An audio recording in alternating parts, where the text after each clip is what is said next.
and this was an important thing. And I feel like, not even talking about this would be dumb because it was one of the reasons, one of the things you wanted to talk to me about was the dynamic between club coach, high school coach. And you were saying how you think in Pennsylvania, they have a really good working relationship with clubs and high school coaches. Yeah. And I would say, human beings are human beings. Some of them you probably do have good working relationships, and there probably are some clubs where maybe some coaches might not. You don't know necessarily, but um, with that situation, I've got great relationships with all the coaches now. Pretty much all the coaches that I share and work with their kids. Um, but it took time to build those relationships. Um, I mean, I've back in the day, and this was a while back, Clovis kids would not come and train with me, and I would have some Clovis kids like Gianno Petrocelli was one of the first kids I started working with when I moved out here. And He's at Air Force, right? He's at Air Force, yeah. Gianno's at Air Force, and I was doing like privates with Gianno and just working on a one-on-one basis with him. And when he got in the ninth grade, he was originally going to go to Clovis North, and then he transferred and went to Clovis. And when he got to Clovis, he was like, "Hey, coach, we can't come anymore. We have a system there, and they like for us to just kind of stay here, and they don't want to have mixed messages." And they didn't really know me or anything, which is, I can understand that. I'm an outsider. I'm from New York. I'm not from California. And so I didn't have any Clovis kids. The Clovis kids, I had like Max Anderson, I had him. He got to ninth grade, he left, and just, they would just kind of, and they were tremendously, I mean, they was tremendously successful. So they had a system they believed in, and they were winning state championships after state championship and doing a great job. And the core group that I had actually was feeding into Buchanan. And they ended up, my original group with Rocco Contino, Joe Martin, Max Renteria, George Reese, and Jaden Martin and a bunch, all those kids. They ended up at the time we were fifth and sixth graders, and they eventually went into Buchanan, and Troy was cool with me, and Yeah.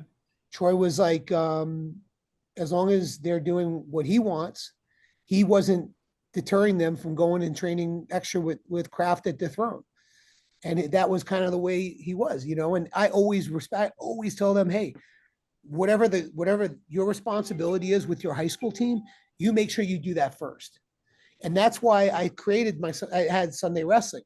I started Sunday practices on Sunday. I was one of the first people to do that. And that's when and it became a huge practice for us. We would have people drive up from Southern California, Bosco, Gilroy, Oakdale. They would all come down. We would have these huge, and this is when the kids were, youth kids. They weren't even, I didn't have too many high school kids.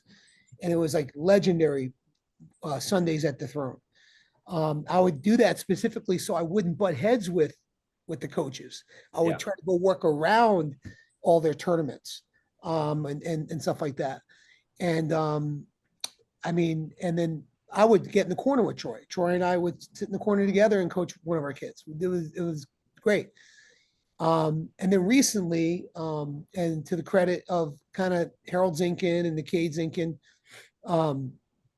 Nicaid started going into Clovis, and obviously I had coached Nicaid since he was, I mean, I knew Nicaid when he was 2. When I moved out here, I lived with Harold, and Nicaid was a baby, and I was there when he was learning to swim and holding him in my arms, and in the hot tub and everything, in the pool, and Nicaid went to Clovis, and Nicaid obviously was going to continue to come to the throne. So Adrian Reyes started coming to the throne, and Mark Marina had been with me forever. Actually, little Mark was one of my original. I had him since he was 6, and I went out to Super 32, and Adam and Gabe Schaefer were out there.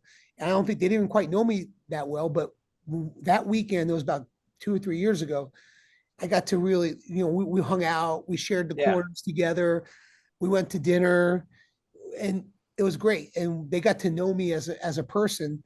And ever since then, I've had a phenomenal relationship with Clovis High. I got tons of Clovis kids that come and train with me, and lots of Clark kids, and still lots of Buchanan kids. And now I've got Clovis North kids that are, and so it's great. But, those relationships take time.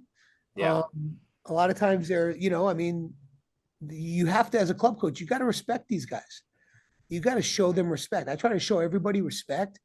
Um, and let them know that, you know what I mean? So they don't feel threatened by me. Like I'm not going to try to Well, undermine them. And yeah. like I always like with you guys, we have a good relationship.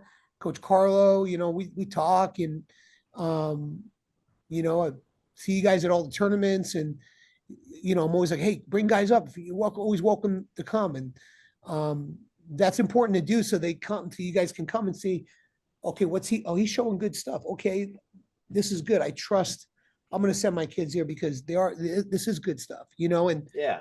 and then you gotta bring people in, and it takes time though, man. It takes time. Well, I mean, that's why I almost think too. It's like it's kind of my duty too to go and investigate. Like if kids are going over there, it's like let's if Yeah, your door is open. I know I can go over there and I can go check out a practice. And if it's something that I yeah, feel like is going to benefit our kids, then why would I say no? The only yeah, thing that it could potentially why I would say no is my ego. And it's like, yeah, dude, I'm not here. That's something that I feel like I've kind of grown a lot since I started coaching was mhm, I need to do ultimately what's best for the kids, regardless of the yes, situation, and not like, why am I saying no or why am I hesitant? Is it yeah, because of me? Like, I feel like, trying to own the kids. It's like, that yeah. You can't got to ever take be a yourself reason. out of it Yeah, big because time. at the end of the day, you guys are going to be sitting in the corner on those moments when he's winning a state championship, like with Miguel. You guys are out there, and that's your moment. I mean, you guys are part of that, and you guys are, it's epic. You know what I mean? And I'm Yeah. in the stands, but I'm crying my eyes out in the stands watching it. You know what I mean? And seeing Yeah. that dreams come reality.